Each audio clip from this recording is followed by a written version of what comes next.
Welcome to the Nerd Party.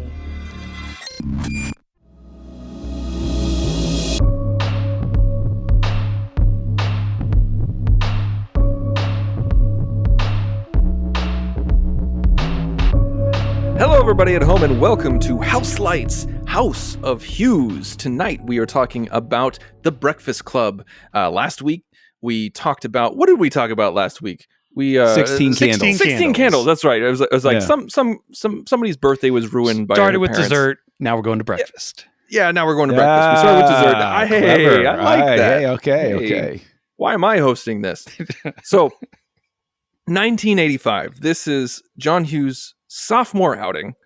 And this is, I mean, everybody knows this film. Whether you've seen it or not, this movie has penetrated the zeitgeist so completely that it is referenced constantly.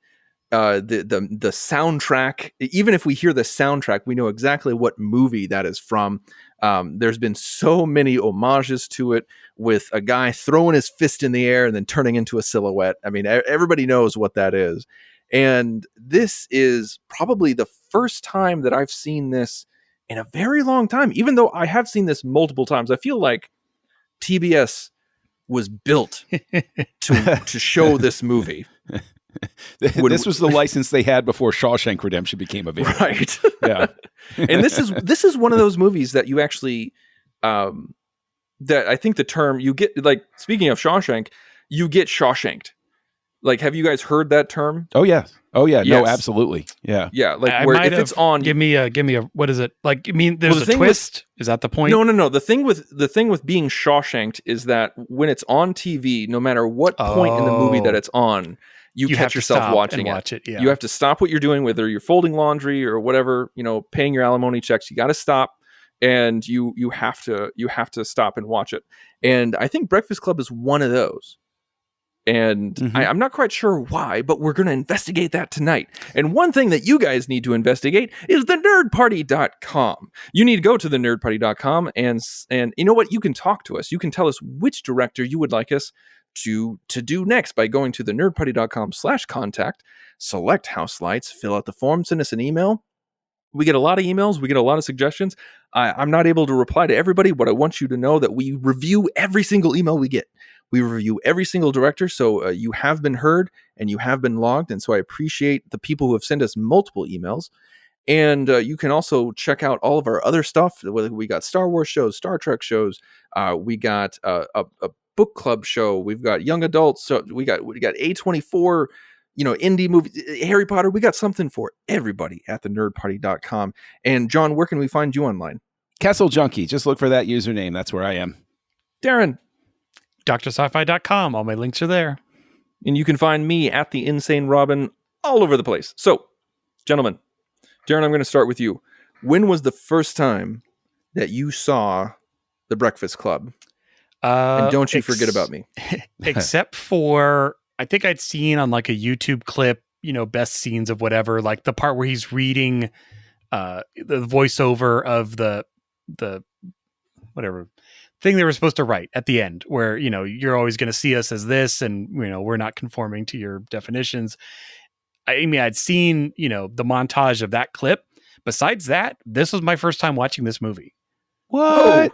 Wow. Crazy. I didn't know that. Yeah, no, I just never, I mean, again, I knew The Breakfast Club. I'm sure I saw it a ton of times sitting on the shelf there at Blockbuster or wherever, but just never, I think maybe the few times I had tried to get into like 16 Candles, like kind of turned me off to Hughes as like, okay, this isn't really my jam, but I knew, obviously, again, like you said, this was a touchstone movie, and was really excited to watch it for the first time. And yeah, it was amazing. It was an amazing movie.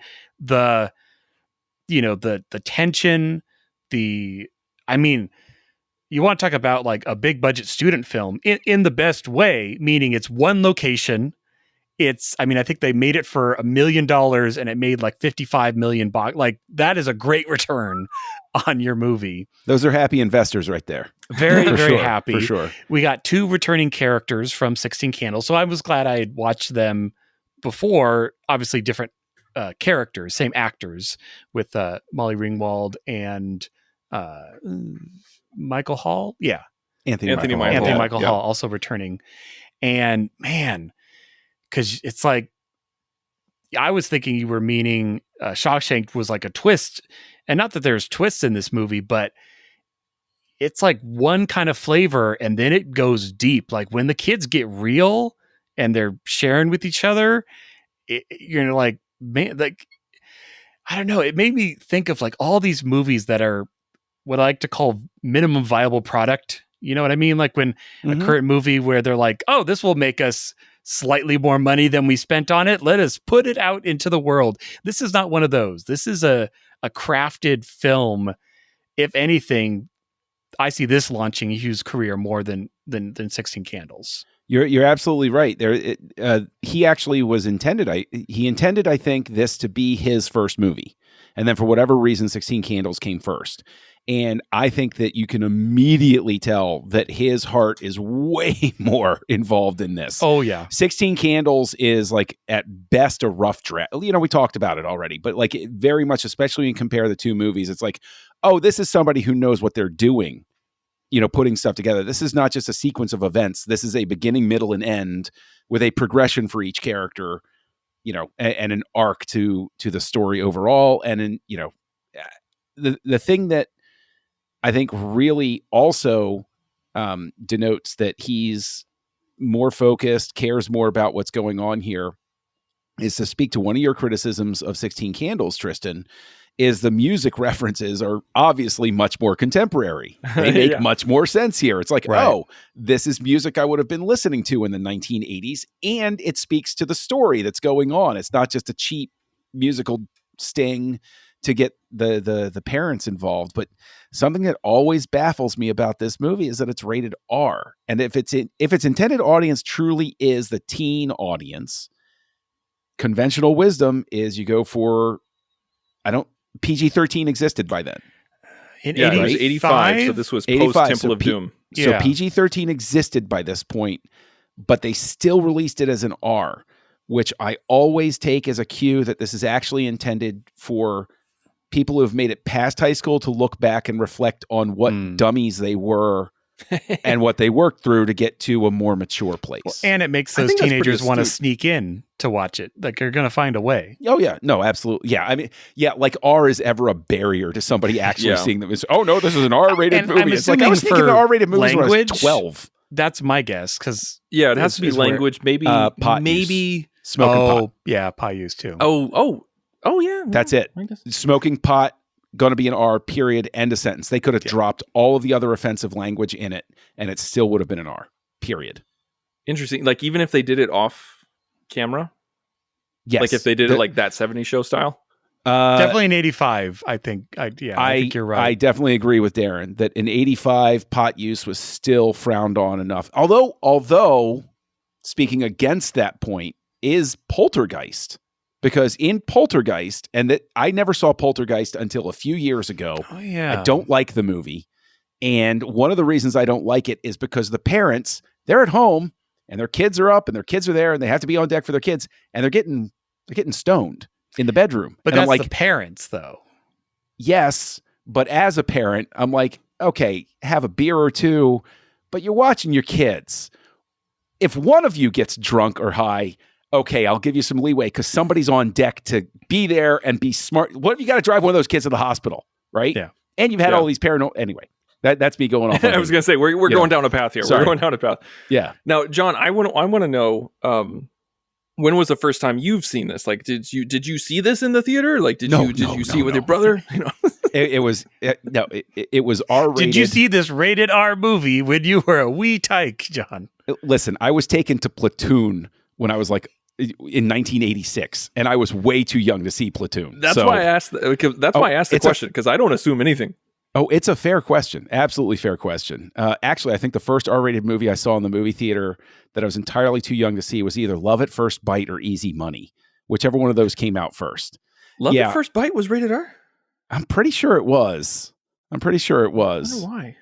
Because there's Dracula's in it. I don't know. Yeah. But this, I'm not aware of a time in my life where this wasn't part of the consciousness. I believe that the first time I saw it or encountered a scene from it was on videotape at a relative's house where they had brought it home from the video store and they were watching it.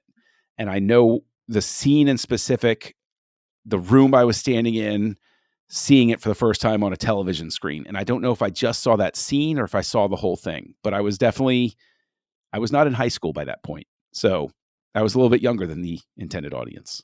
So I'm kind of like you where I can't remember a time where I didn't know about this movie, where I didn't have the knowledge of this movie.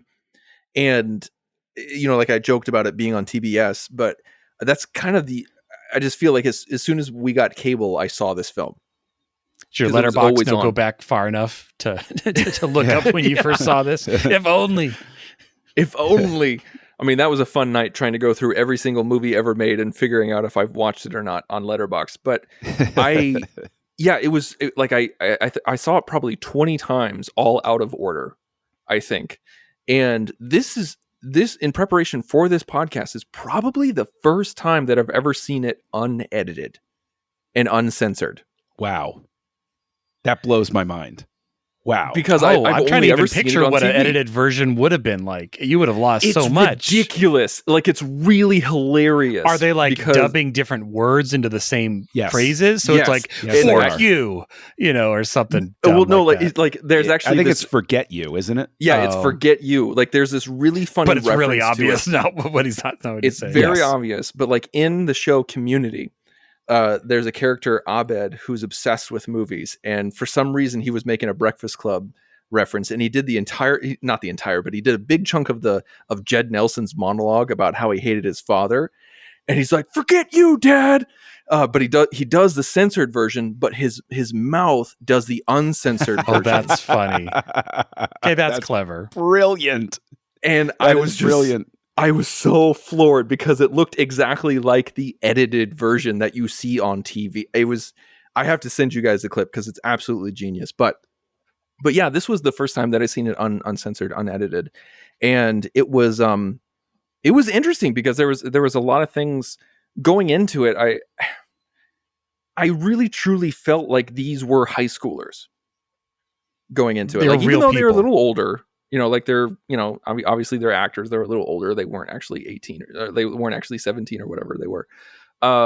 There's so many high school films and high school TV shows, especially right now, that you see like on streaming services and HBO and everything like that, where you see someone who's like 35, they're in orgies, they're like doing, like hard drugs and everything like that. You're just like, good Lord. Can't imagine what show you're referencing, Tristan. I don't know I don't know what on earth I'm talking about. Seems weird. But yeah, you see that and you're like, oh, good Lord. And when you see something like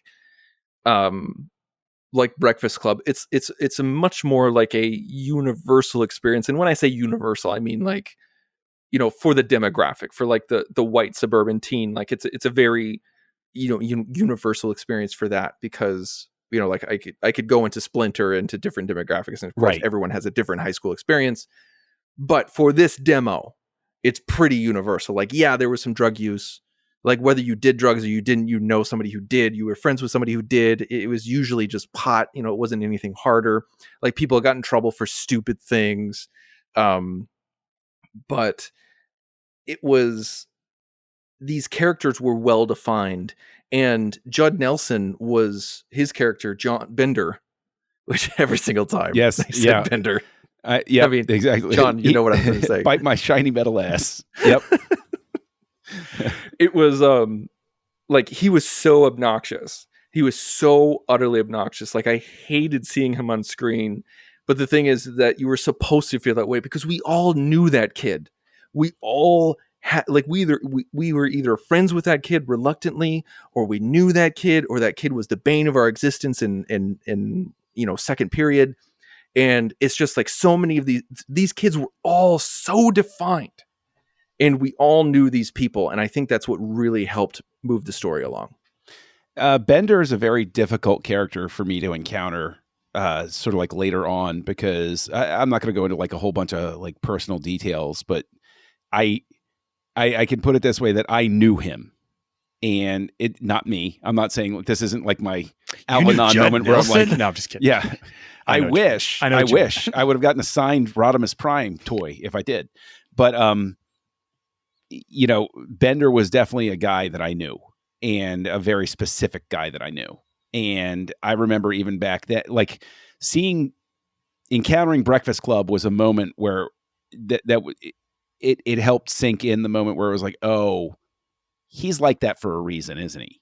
Instead of he's just a monster sort of thing.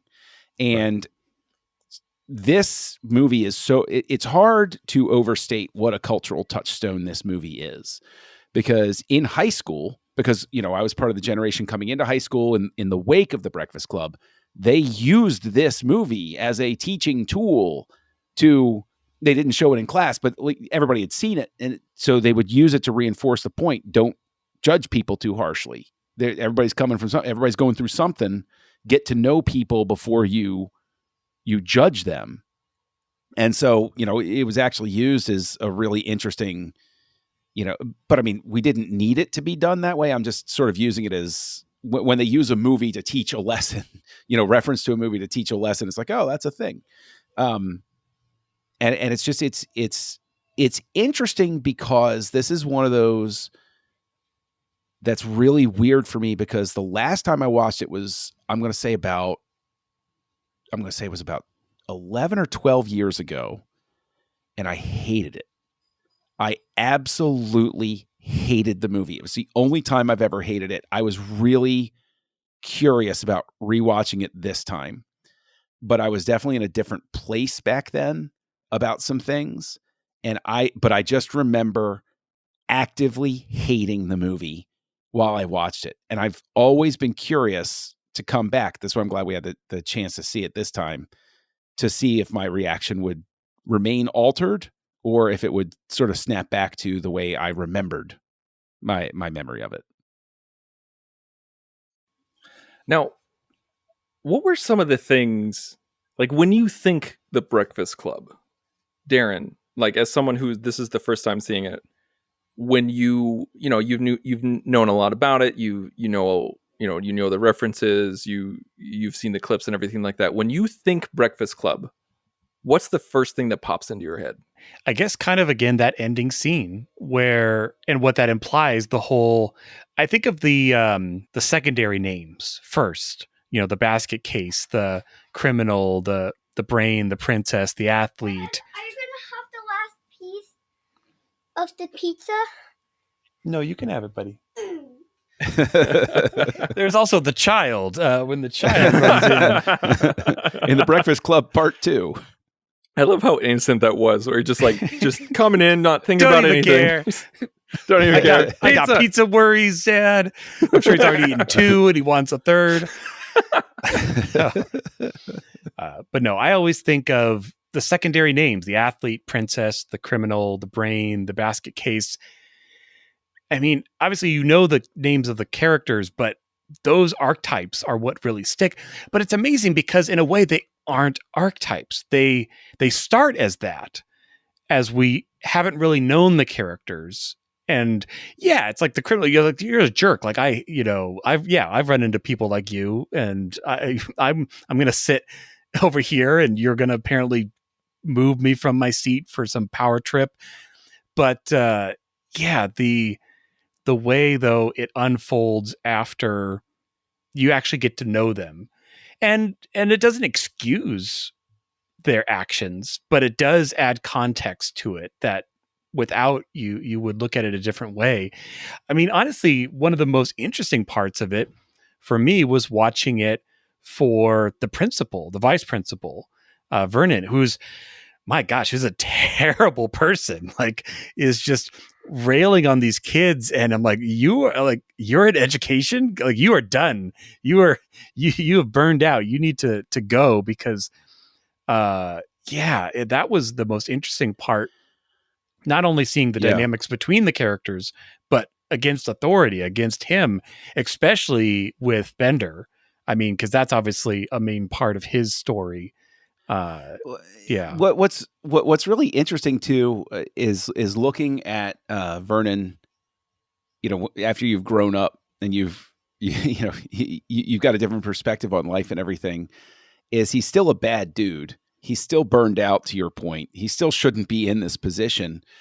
But I wind up paying more attention to moments like after he has the meltdown with Bender, is like 2 and 2. I got you for 2 months, right? And he walks out and the door closes and it gives him that beat of he has this look of regret. And you see that he's in that position of the regretful parent that's like, why do I always get into a fight with him? It's like he knows, and he has that conversation with the janitor later where the janitor calls him out. It's like, the kids aren't the problem here. You need to figure out a different way to relate to them. They're not you. And so it speaks to that film's whole point. But that one little moment, and I think that Paul Gleason plays it so well of getting that look of, maybe I should go back in and try something else. Nah, I'm just going to go to it's over with. See, though, I mean, I saw that scene, and for that moment, I understood, but when he has him in the closet and he's literally like, take a swing at me. Yeah. But beyond the take a swing at me, the fact that he's like, who are they going to believe? Me? Yeah. Like, basically, I could punch you in the face and claim you swung first. Like, I literally own you right now. And you're just like, this is messed up. This is really messed up. But that scene is so important too, because I think that's the most humanizing moment of Bender. Oh, because the way Judd Nelson plays it is you see in his face that it's all bluster for him, that he really is afraid. And it's like, the scared kid inside. Yeah. Why won't the adults treat me nicely? Like, I think that scene is so, I mean, it's basically a tearjerker scene, because it's like, you want to go in and you want to give Bender a hug. He's been a terrible person he looks like through a most of this puppy. Movie. Like, just crying, or not crying, but just and you realize, cowering in the corner. Yeah, all of his behavior is an echo of how terrible people have been to him. And it's hard not to just, your heart breaks for him in that scene. It's so awful. Awful. But, to keep I don't know the what line this says going, about me, though, with Gleason, like with Paul Gleason's character, Vernon. I never really saw him as that terrible of a character. Except for that makes scene. sense. I agree with that choice. I don't know. Looking through give him the horns. The confidential files, that's a little bad. Except for the scene where he corners Bender in the closet. Like, if you take that out, I feel like you have some leeway. It is a little more relatable without that scene. Yeah, like without that scene, it feels like, this guy's at the end of his rope. Like, he's a veteran. He's tired. He's exhausted. He can't stand kids these days. And so, like, you understand it. I'm not saying let's excuse it. That's not what I mean. But, like, you understand it. But with that scene in the closet, you're like, dude, no, inappropriate, step too far. Like, it was interesting because my wife's an educator, and, there's, like, we were talking about how, like, you have these problem kids. Like, I'm not saying we related to the closet scene. I'm just saying that there are these problem kids where, like Bender, or even like Ali Sheedy's character, Allison, where you're just like, you just want to get through to them, but they just don't care. There's so much apathy, whether it's from home or from being kicked around at school. There's just too much apathy to get through. And so you can either let them disrupt the entire class, or, you can spend more attention to the, it's a hard nut to crack. And I feel like Judd Nelson's character did a great job of showing that this is a guy that has a horrible home life and has been kicked around too much at school, where the teachers and the administrators are just like, let's just get him through. Let's just get him through and out of this system. It's interesting with Allison, because you mentioned her. I got to ask you guys, do you believe her? Because people seem to take it at face value. Do you believe her that she just showed up because she had nothing else to do? Because Vernon does not seem like the type of guy that's going to let an interloper invade his precious little punishment session and be like, sure, come on in. It really seems like Vernon would be the type of guy that's like, I did not give you detention. Get the hell out of my library right now. I believe she got detention for a reason. I don't think we just, because she said two things, right? Because she lied a bunch. That's makes it hard to pin down. But, right. Yeah, no, I don't. I don't It's know just- what to make of that, honestly. But I think Like, you're don't right, think though. I You have a good s- point about Vernon wouldn't be like, oh, sure, more the merrier. I really want to, like, But didn't he at one point say, like, what's her name? Like, over there? Like, he didn't know who she was. I feel like there was a that's few true. times when he didn't know who she was. Didn't know her name. That's an interesting point too, because maybe that does prove that she just showed up. And Vernon, he's a vice principal, and so he's like, "Yeah, sure, you're supposed to be here. Whatever." well, and Yeah, I like, got to so burn my beneath him. Saturday too. Yeah.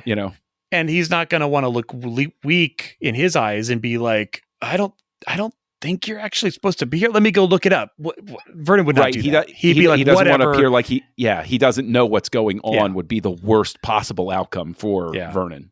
And there was two things, like, with my wife and I, we were just like, wait, all day detention and a Saturday where a vice principal has to manage this? What is this? What is I this know. whole scenario? I know. And apparently he's willing to do it every Saturday for like 2 months. I'm like, Yeah. what? Does he have no life?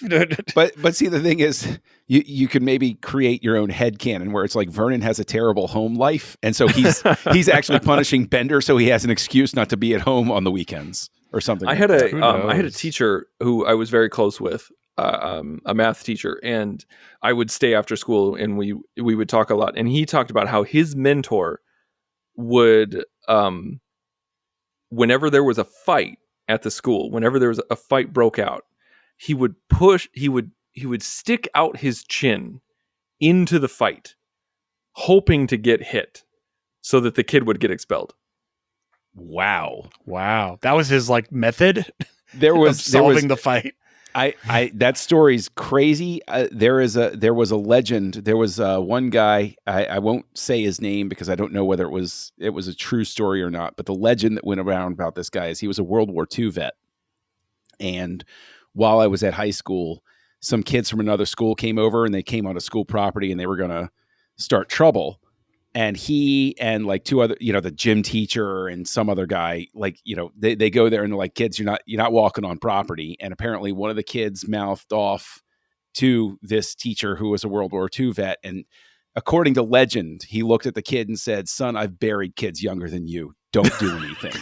Wow. That's the legend around it. That's the Wow. legend around it. So And I see, want that's to the thing, believe is it's that true. We all have these kind of stories. Like, we all Right. have these high school memories of people like this or circumstances like this. And I think that's what hits so close to home with the Breakfast Club. That's why we are exchanging Even though it's stories not like this. 1985 anymore, even though Yeah. things have changed I mean, all their outfits are amazing. Like they all have so much style.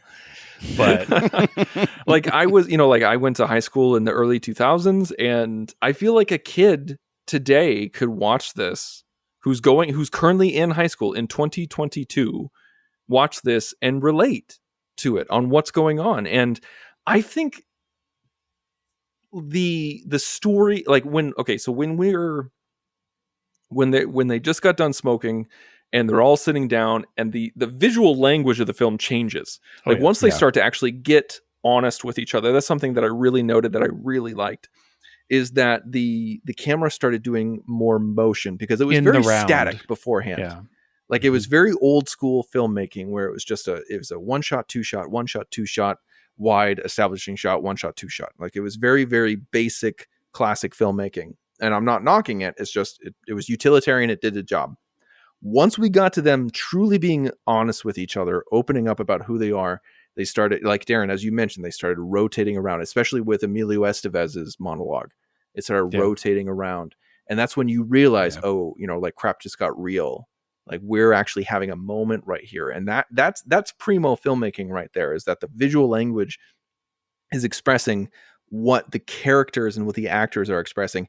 And his story, I think, hit me the most, is that, like, we all have bullied stories. We're all nerds, and everything like that. Like, we've all been bullied or been in, altercations like that. And I think that story hit the hardest because of the regret that Emilio Estevez's character had. Like, it really hit home. You're just like you think, like, good Lord, like, about his victim, like that's going to stay with him forever. That's going to damage him forever. And then you look at Estevez, you're like, that's going to damage him forever too. When he was And talking there's about no his winners father, in that. and he's Yeah. like, I did it because my dad, pulled stuff like this when he was a kid, and the fact that I hadn't gotten my hands dirty, and I'm like, dear Lord, what a thing to try to overdo. Yeah. Mm-hmm. Yeah. Yeah. I mean, I don't really have anything to add to that other than like, good. It just For- hurt so bad. For me, I mean, when they're getting real, but when the brain, Anthony Michael Hall, which I think, amazing job in acting in this film. But when he asks them, so like, what's Monday going to be like if we pass each other in the Yes. hall? It's like, oh my gosh. And then it gets like even realer. Like you thought it couldn't get realer. And then it does, because that's a valid question. And they're like, do you want to be honest? And like, we're not friends. Like we're friends in this moment, but I'm still in this social circle and you're still in this social circle. And then when he's like, I liked well, that Molly means I'm Ringwald better people. We're better Yeah. people than you because we would not treat you like that on Monday. And it's like, jeez. That was such a powerful moment, and I loved how Molly Ringwald's character was so honest. Like it wasn't the nice thing to say, but it was the honest thing. It was the absolute honest thing. And like you said, Anthony Michael Hall hit back with saying like, yeah, I mean, we would never do that to you, and that's why we're better than you. And I did like that there was that delineation. There was that dividing rod of like you had Molly Ringwald and Emilio Estevez. They were in one camp. You had The Anthony popular Michael Hall, athlete corner. yeah, Mm-hmm. and Ali Sheedy in one aspect, but then you had Bender, who was just the Bender's on his jackass, own. Force on of his nature. own. Yeah. And it was I liked, like at the beginning you could see that even though you didn't really feel like Andrew and Claire were friends, you didn't really feel like they were buddy or like they hung out all the time, but you could tell that Andrew was protective of Claire just because she's in his social class. That's absolutely it. It's really what makes the Breakfast Club even more interesting to come back to for me is where I went to high school. It was a private school. It was a Catholic school, and we had this thing in junior year, which was a religious retreat. We went off to a place where it was specifically used for religious retreats, like middle of nowhere, and like the whole thing was like you broke out into big groups and small groups, and it was all, imagine the Breakfast Club, but in a structured environment where it was like, okay, go to your small group, and you were a random assortment of people, wherever you were staying or in the group, and you were basically, nobody was forced to share anything, but it was like you had, bull sessions like they do in this movie. And what's amazing is it wound up being a very relatable thing when the brain, Anthony Michael Hall says, what's going to happen on Monday? And one of the things that this movie will always remind me of is one of the people in my small group was in the ultra elite popular group, right? She was a member of like the select cheerleading squad sort of thing. And all of us in the group got to know her in a very vulnerable sort of way. And I'll never forget that the following year, when I was a senior leader for junior retreat, like she wrote a letter to me at the time saying, thanks for being the one person who, or not the one person, but one of the few people that didn't care that I was, this way, and your friendship meant a lot, sort of thing, along with the other people that had been in that group with her. So it's like, it's really easy to approach the end of this movie as sort of like a fantasy fulfillment. And it is in some ways. And so that's one of the criticisms I have of the movie is there are certain aspects of this where it's like, it suddenly breaks down at the very, like just right at the finish line, it stumbles. I want to talk about that when you're done. But these sorts of things can happen and do happen where the people from the different social circles can get together. And it's like, I wish every high school had that sort of program where it was like, listen, here's a random assortment. Try to relate to each other. And, you had somebody sitting in there with you that would like help guide the conversations and stuff. But, Breakfast Club is a very, I think this is the sort of thing that would be helpful for people to do in high school if they could manage it, sort of thing. Yeah, just get in trouble, smoke some weed, do a suicide attempt. Yeah, just get together. Well, some of the stuff not. But okay, all right. The bowl session. That's what I'm talking Oh, about. okay, I got you. Yeah. Well, yeah, I do want to talk about the ending. No, go ahead. No, Darren, what you were going to say? I was just going to say that's the only other thing where, like, I kind of get that the vice principal is out of the room, but I feel like nowadays this would be a thing where there would always be an adult like sitting in the front. Like, this would not be the day that they don't do this anymore, where they're like, let's just leave the kids to their own devices for literally 8 hours, basically, with a lunch break. Ironically, it's because of this movie that they don't do that anymore. Because all of the teachers saw this movie and they were like, "Oh, we obviously can't let this happen." No. I think you're absolutely right. There's no way they'd leave. Maybe you could look at it from the point of view of like Vernon is so burnt out that he's like, I just don't even care. Just don't kill each other. Please, for the love of God, let me just do my don't thing. wreck the library. That, like, there's a lot of suspension of disbelief when it comes to this setup as well as execution. Like having an 8-hour detention on a Saturday with the vice principal there, who also can't think of a way to keep the door open, and then doesn't just stay in the room. Like, what's he doing? Like what's he doing in his office? Files. It's just there's a lot that you have to like. There's a lot of things where you're like, well, the movie wouldn't be able to happen if we use logic, and which is a knock against it. But at the same time, there's certain things where you just kind of go, it's a movie, just go with it. It's a movie, just go with it. But I do want to talk about the ending. Yes. I do want to talk about the ending because it needs to be talked about. The ending feels so rushed at the very last. I mean, I'm not talking about even at the last 10 minutes. I'm talking about like the last 2 minutes where it feels like, where is this coming from? Where are these romantic relationships coming from? Like, all of a sudden, Molly Ringwald goes to Bender and like kisses him on the neck, and then like they start a relationship and like trade earrings and like make out in front of her parents. And you're just like, this guy was a horrible person to you from beginning to end.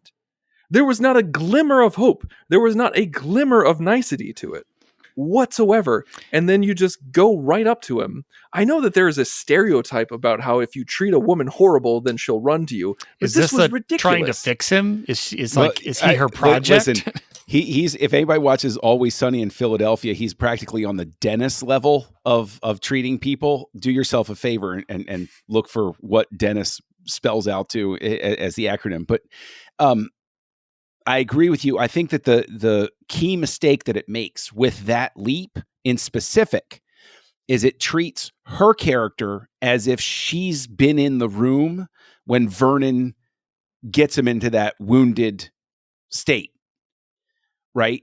Because we see it. And so we say, oh, I get this guy. I get who he really is at his core. And I think the movie's mistake is it then transfers our understanding of Bender onto Claire. And so it's not natural. It's not organic. The thing in the ending that bothers me just as much as that, not bothers is like, I get he's wrapping it up. It's sort of like fast forward on the sort of thing.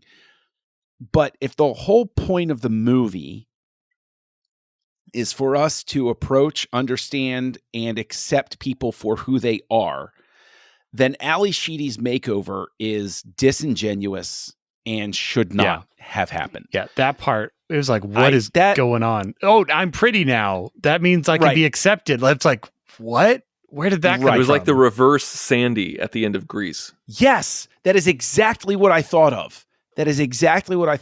And honestly, I think and then Amelia's all like, I see you now. Now I want to be with. It's like I was surprised that she didn't go, wait, so now you want to be with me because I put makeup on? But she doesn't say that.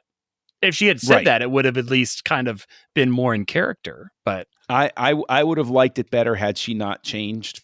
I think that it betrays the fact that this is Hughes still early enough in his career. This is a seminal work. This is the work he's known for.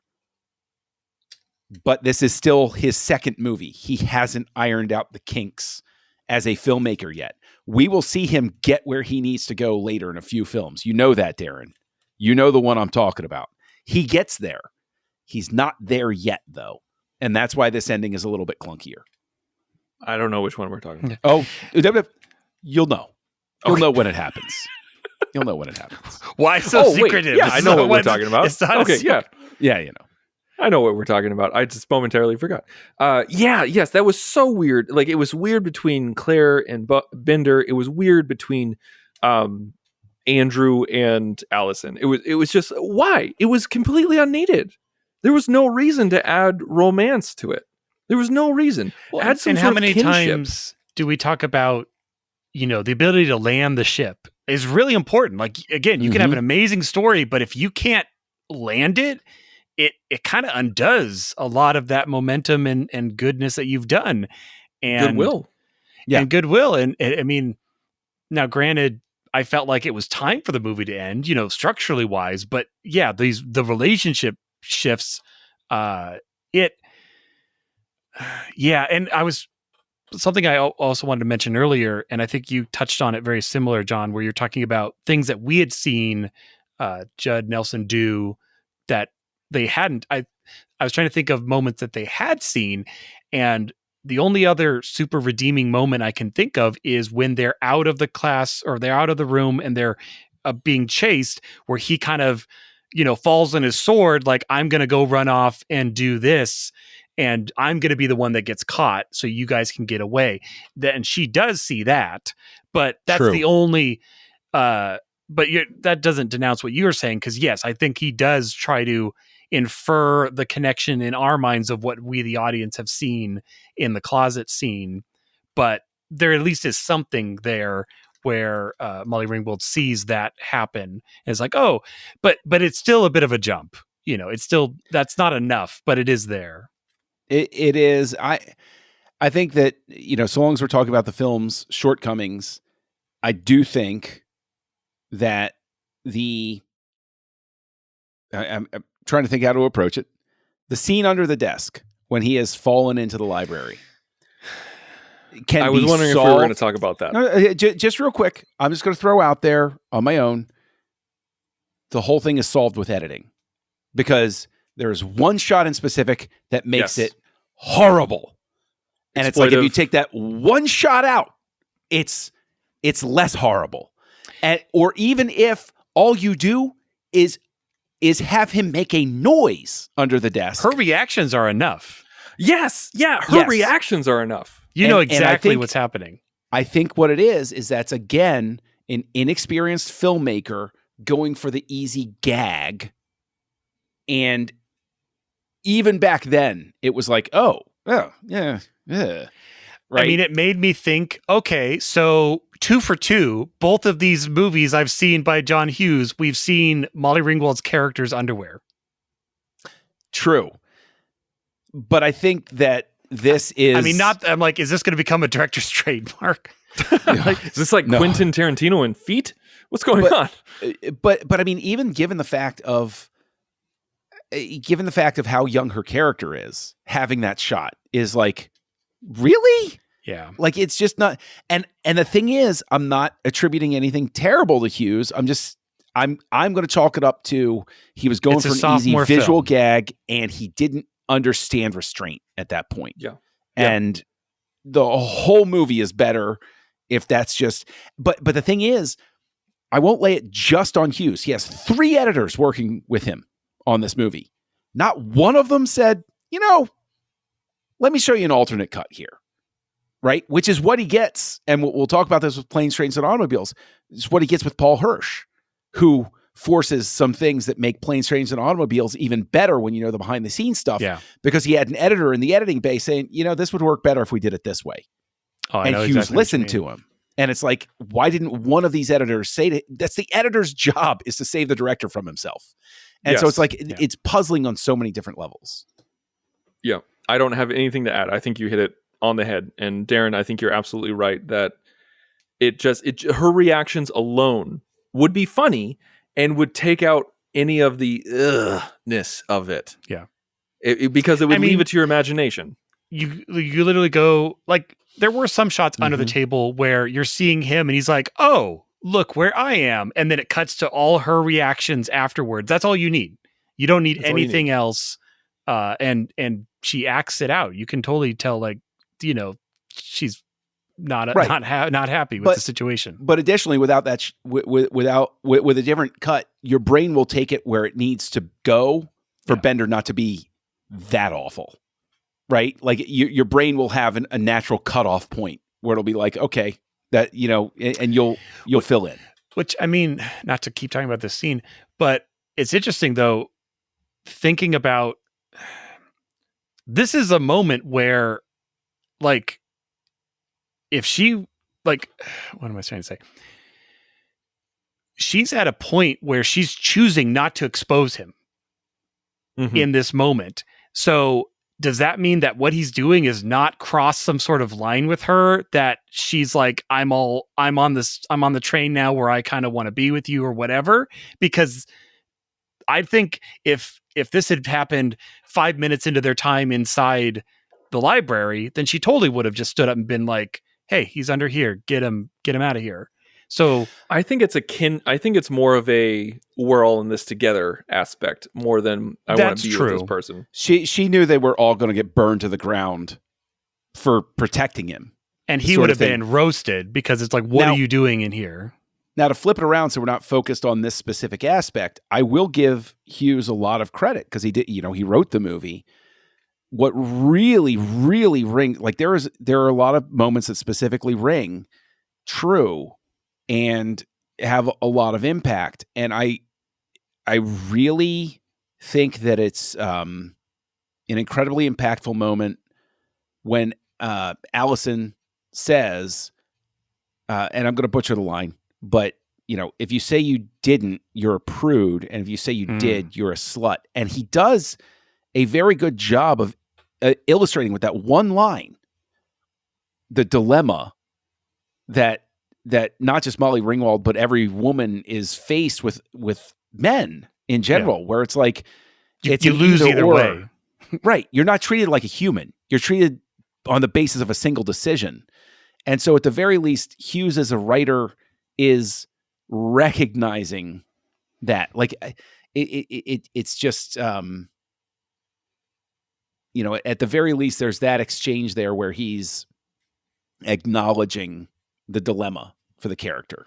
I'm interested to watch it again because I think I also like the fact that we see the parents drop them off and we see these little interactions between them and their parents. And now knowing what I know of their full story, I'm curious to see, not that it has to be jam-packed with nuance, but, seeing these interactions again with that lens. Well, I think a lot of people blow past what Brian, the brain, Anthony Michael Hall, what he's in detention for is basically an aborted suicide attempt. But was his it mom, aborted? I always got the impression he took the flare gun to destroy his art piece, and because it was a gun, quote unquote, they blew it out of proportion. No, he was the dialogue very much is about like he was going to kill himself. Oh, okay. Yeah. And I missed that part. It didn't quite come across. But that makes his mom horrific because all she cares about is you're not going to go to detention again.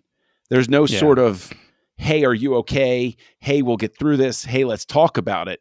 They're like, that is, all of the parents are monstrous in this regard. And adults don't get a really good shake, except for like the janitor. It's like the only adult figure that's a decent person. See, what's interesting about the janitor is, number one, Rick Moranis was originally cast as the janitor. That's what I heard. And he creative left differences or something. Yeah. According to Wikipedia, it was creative differences, which you're playing the janitor. What possible creative differences could you have had? I don't understand. Like, I want to read like the original, like, final script before shooting sort of thing and be like, did the janitor have like a musical number or something? Like, is there something? But what's interesting about this movie is I know that there's always a very easy tendency for people to lay over religious overtones to movies. But what's interesting is the janitor's role is, in a sense, the sympathetic, redemptive role in a religious context, because he's the one that doesn't judge the kids, that isn't cruel, and is more of an observer. And he doesn't take flack when, either. Like, he has that Right. scene where he's like, I work a great job and I make good money, and you guys can't intimidate me. Right. But he holds Vernon to account. And at the end, when the kids are doing okay, when they're released from purgatory, basically, he's happy about it. And even though he knows he's going to see Bender in there, and Bender's got more time to do, he knows it's better now. And so the janitor is a very interesting sort of role in this. And that's why I'm really curious, like, what on earth could Moranis have disagreed with about this role? Like, I don't know. I mean, maybe they took it in a different direction after that. Like, maybe they were going more comedic because it's Moranis, and it became silly, and that wasn't working. True. And then when they lost Moranis, they're like, oh, well, we have, John now, but it's not, we're not going to go in that direction anymore. Who knows? Yeah. John Kapelos he's great. I always love seeing him in movies. And I think that one of the reasons is because he has great facial expressions. He's very emotive without dialogue. And so I think that's one of those ones that always works out, for the best. But I love Rick Moranis. And to see Rick Moranis in this role, like, there's always going to be that part of my brain that's wondering, what would this have been with him? How would it have been different? I can't help but wonder. There's a lot of different ways that this movie could have gone with casting, because Emilio Estevez was originally supposed to be Bender, but then they couldn't find someone to play Andy, and so Emilio Estevez agreed to be Andy, and then Judd Nelson came in. Now, John Cusack auditioned something like 4 times, maybe more, to be Bender, and wanted to be Bender so bad, and flew between LA and Chicago a handful of times. And John Hughes is just like, nope, we're going to go with Judd Nelson. And I feel like if John Hughes was alive today, he'd probably tell you that he regrets his decision, because he never had a good relationship with Judd Nelson. Like, he almost fired him because Judd Nelson never left character, or so it is said. And apparently I read that because this was so successful, this was kind of supposed to be like the before trilogy, like Before Sunrise and Sunset and Midnight, where they were supposed to get back together every 10 years and see where everybody was.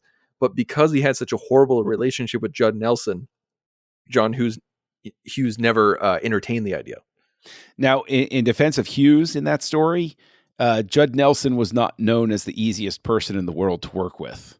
I don't think that's I don't think John Hughes needs defending. But what's really fascinating to me is, and this is the story with a lot of Hughes movies, is the original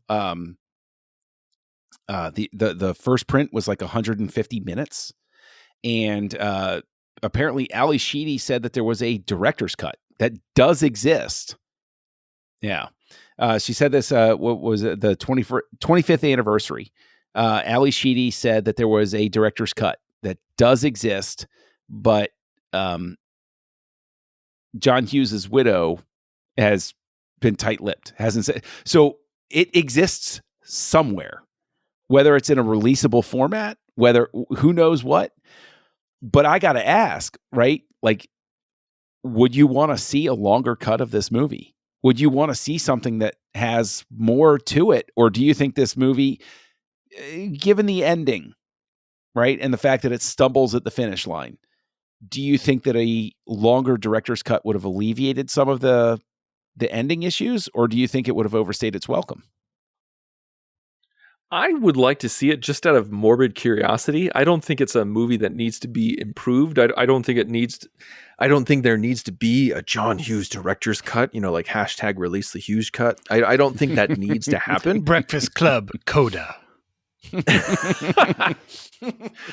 The death, Breakfast Club code of the death of John Bender. Yes. Wow. Yeah, Wow. I don't think that needs to happen, but it would So be that's an his interesting ghost at the end that exercise. walks off and puts There his you go. fist up. There you go. Wow. There you go. Because some of the scenes that they say was in there is pretty crazy. Like, I'm just going to read one to you where in a dream sequence, Allison imagines Andrew as a gluttonous Viking, Bender as a prisoner, Claire as a bride, Brian as an astronaut, and herself as a vampire. In an unfilmed alternative to this dream sequence, all the 5 kids imagine random things including cars, naked women, Godzilla, beer, and fighter planes. And these things end up filling the room until Vernon interrupts. Hashtag never release the Hughes cut. Yeah, you exactly. go. That's the all thing is that sounds like terrible. Yeah. Yeah. so there's a reason why all stuff 3 of doesn't the make editors said no. We're not putting any of that stuff in. And that's why the other stuff slipped through, is they were too busy fighting that. But yeah, I do think that the ending needs some work, but I don't think we need another 30 minutes to make the ending work. Yeah. I think is what I'm trying to say. I agree. All right. Well, man, some time has flown by. I feel like we could keep talking about this, but we got to wrap it up. We got another reaching 7 the hour hours of mark here. detention here. So So, Darren, I'm going to start with you. With this being your first full time, how many bologna slices thrown up on the statues are you giving this film? I give this film a 5. It's Oh, wow. even with I'm not disagreeing with the slight fumble a little bit at the end and some of the shots. For me, the 5 doesn't necessarily mean it's a perfect movie, or it has to be, because I mean, what is perfection? I mean, that's such a hard thing to chase, but for what it is, like, man, is it for what it makes you feel, for the way you connect to the characters, for story plots aside, it's an amazing feat by any director, by any writer who also writing. And like you said in the very beginning, Tristan, you could tell this was his passion project. This is what he wanted to direct first. This is what the story he wanted to tell.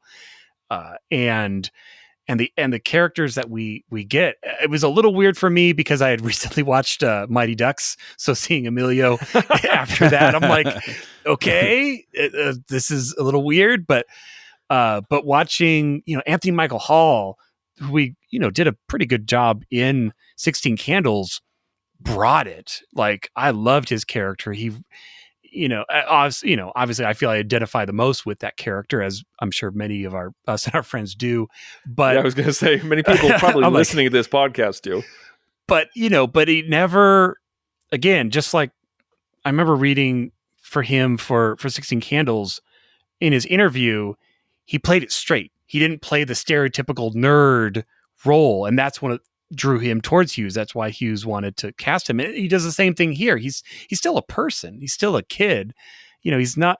Yeah, he has aspects that we connect with, but it's not like, he's got tape on his glasses and he says "oy vey" all the time. It's not stereotypical. It becomes a real person, and they all give those performances, whether or not we have intrinsic knowledge as the audience versus the events of the story. Yes, that does break down a little bit, but yeah, I mean, they've taken this film and marked it for, storing in the Congressional Archive. Like, it is a touchstone movie. And yeah, I if I'm not going to give this movie a 5, then I don't know what else I'd give a 5. So I'm giving it 5 bologna slices. Man, that is awesome that you love this movie that much, that you gave it 5 stars. Kudos to you. John, how many stolen switchblades are you giving this film? Which is my favorite shot in the entire film, is when Ali Sheedy's character takes the switchblade out of the frame. It's so quick and subtle and beautiful. I think that I can't ignore the little bit of a stumble at the end. And Hughes does have a 5-star film, but it's not this one. So just stay tuned, folks. This is a 4.5 because those little structural hiccups. This is a filmmaker early in his career who's getting a handle on things, much better than his first film, but just not quite there yet. Just just about on the cusp. So he gets a 4.5 for The Breakfast Club, fully recognizing that even a 4.5 can have tremendous cultural relevance and importance.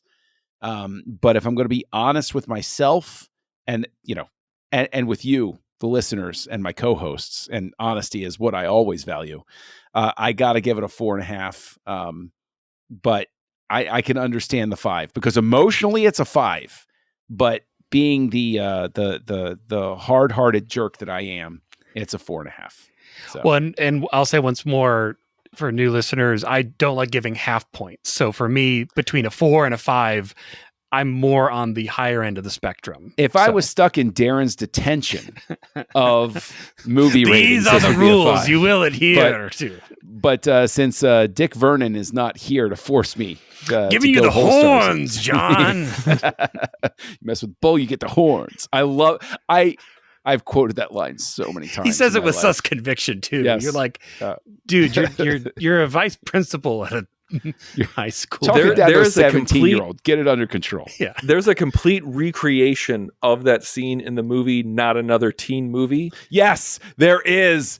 And I love that movie. I hate myself for loving that movie, but God almighty, I love that movie. I saw that on Christmas Day. reprises his role. Yes. Gleason reprises his role, and the baloney actually falls down. Yes. Oh, it's so I love great. that movie so much. It's so great. Yeah.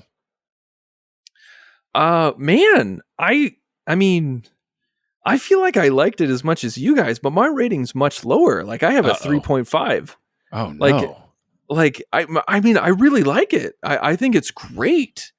Like I'm looking at the poster right now, and I feel like I should have had the poster up because like so many people of our age had this poster on their wall in college. Oh yeah, yeah. I mean, it's a bunch of floating heads, so we hate it, right? No, I'm just kidding. It's it is, but it's not.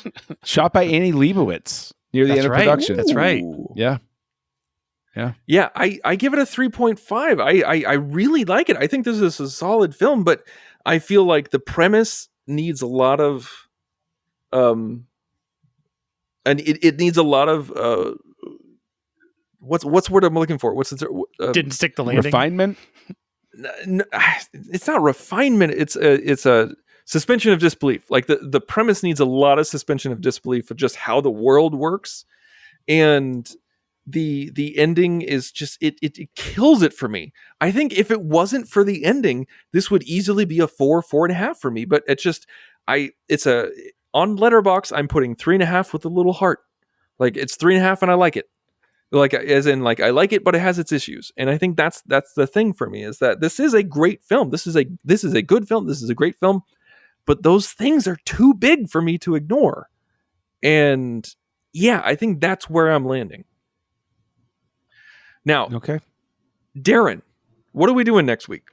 Next week we're going to keep going through Hughesville, and we're going to do another 1985 movie because apparently he did two that were both released, and we're going to do Weird Science, which I have never seen. So it's going to be oh no, fun time. Okay, I mean, I know a little bit about some scenes and whatnot, but I have a rough understanding of this plot, and I'm expecting a bit of a roller coaster. So we'll see what we get. I'm really curious as to what your reaction's going to be. Super duper curious, Darren. This is an interesting film. It's an interesting film. It's a thing that exists. You know, the pitch of your voice is not giving me great confidence in the. It's fine. It's fine. It's a film. It's okay. Yeah. You'll watch it. I mean, there's things that happens. There's a journey. There's a character. Things. They have know names. things about Well, each let's other. bring the octave down, guys. Bring it down. One thing before we leave. Oh, don't worry. It's just total side note is that Ron Dean, the actor who plays Emilio Estevez's dad, if you've ever seen a movie that takes place in Chicago, you have seen Ron Dean. And I just want everybody to look him up because he is a Chicago actor. He's from Chicago. And if there's ever been a movie that has said, hey, we need a Chicago type, they say, call up Ron Dean. Okay. Yes. I was wondering because looking at very recognizable. The list of cast on Wikipedia, and it lists all the main cast and Mr. Clark. And I'm like, but wait, not any of the other parents, just Ron Dean? Okay. I guess that's why he's the Chicagoan. Yeah, he's a lot like JT Walsh, where the non-movie obsessives see a movie and they're like, oh, that guy, that guy. And Rondine is that guy for sure. All right. Well, thank you everybody for listening. Tell your friends about this show. Share the show with your loved ones. And please let us know who you would like us to talk about next, because we're still considering it. And please continue with us next week as we talk about weird science, as we continue to walk through the House of Hughes. Join the revolution. Join the Nerd Party.